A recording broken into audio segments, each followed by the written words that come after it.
ลงนี่นะแล้วก็ลงนี่นะย่อเข่าย่อเข่าย่อเข่า ต้องย่อเข่าด้วยโอเคย่อ สบายขยายปอดแล้วก็ย่อเข่าด้วย ไหนลองซิทำยังไงนะคะ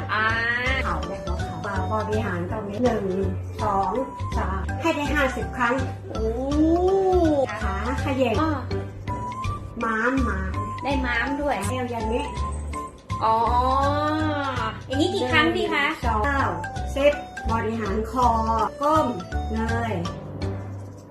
ตรงเอียงตรงเอียงตรงหมุนหัวเข่าจับให้แน่นๆนะแล้วก็หมุนนะ1 2